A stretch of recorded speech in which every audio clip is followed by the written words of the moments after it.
Isaac Asimov, one of the greatest sci-fi writers of all time.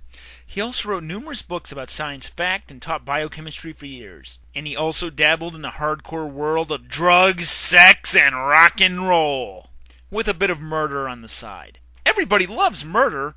Asimov actually wrote a lot of murder mystery short stories, which led to him making a bet with John Campbell to see if he could write a murder mystery science fiction story that eventually evolved into The Caves of Steel, one of his early robot novels, which features a detective working alongside a robot companion in one of the big futuristic cities.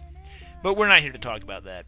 First, he published The Death Dealers in 1958, which was his first non-sci-fi story, though it did have heavy scientific overtones, as it revolves around a chemistry student who dies in the laboratory and it requires a deep understanding of science to solve the puzzle. I would like to talk about that one, but I couldn't find it anywhere. Instead, what I did find was Murder at the ABBA, being less in favor of science and more about the American novel as it stands today. Oh yeah, I sounded that pretentious. Anyway, the story starts at the ABBA, the American Booksellers Association, a large publishing convention that's held in... Yeah, he didn't want to reveal the location, the hotel, or anything involved. To my understanding, it's not based on a real murder that happened, but rather was taken from a French novel called Mourir à Francoeur ou les Malentendus, and it suggested he write an American counterpart because that was the American way back then. Steal what's better than you and make it worse. Oh, what's that? You don't speak French? Well, learn, you stupid American! The plot of the novel follows Darius Just, who's an editor for and plays a big part in editing a fantasy novel for a guy named Giles DeVore that became a bestseller. Giles is at the convention hoping to connect with fans and winds up dead in his bathroom. Not that uncommon, actually, and the police are willing to dismiss it as a heroin overdose, but Just... get it, thinks there was murder afoot.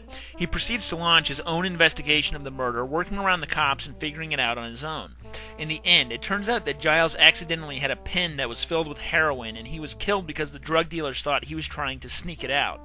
Oh, and, spoilers. Oops.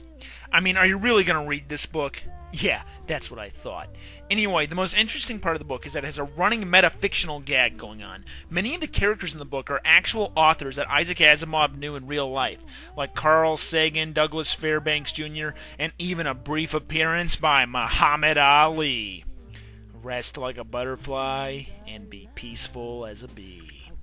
He actually based the main character on another science fiction writer named Harlan Ellison, a little more obscure writer I thought about including in my histories of science fiction, but ultimately decided against it.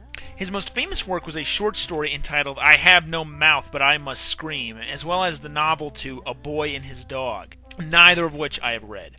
According to this book, however, he mostly worked behind the scenes, editing books for more famous writers. Well, according to his Wikipedia page, he actually had a pretty interesting life.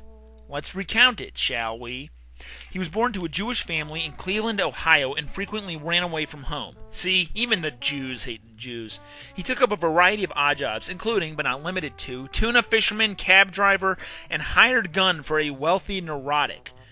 Whatever that means. He attended Ohio State University, but was expelled after he punched a professor in the face who called him a hack. He would then send this professor hard copies of his stories for 20 years. He would later get into Hollywood and write many scripts for TV shows, including the original script for the classic Star Trek episode, The City on the Edge of Forever. However, he claimed that Gene Roddenberry rewrote the whole thing and threw a fit about it. However, his name is still credited in the opening titles. Wuss!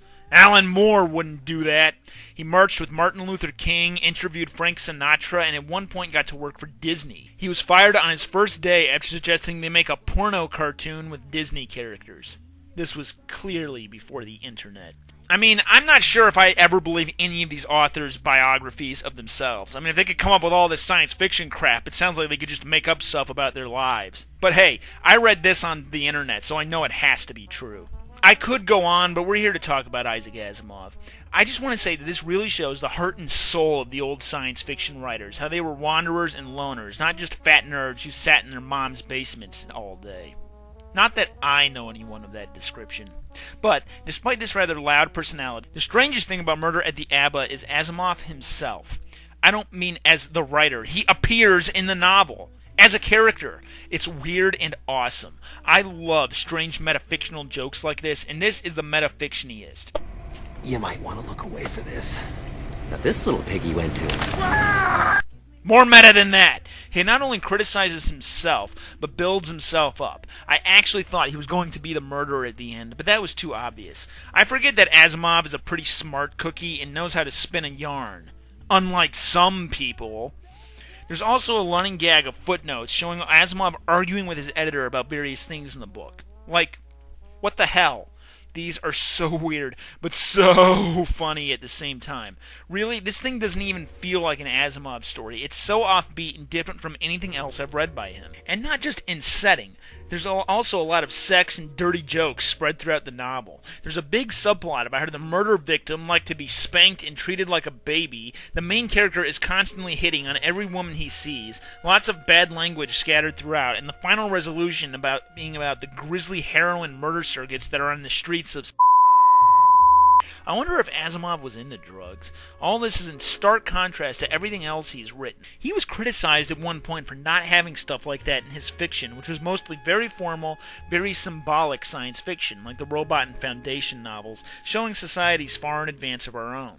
He never got into gritty details, like how sexuality would evolve in a world with artificial humans, or the crime that would spring up in an intergalactic empire. I mean, it's kind of in Foundation, but not to the extent this is. Or maybe it was. I actually kind of slept through that book. It's so strange when you read a contemporary novel from a science fiction author showing that they actually live in the real world. And from the looks of things, they know how to party.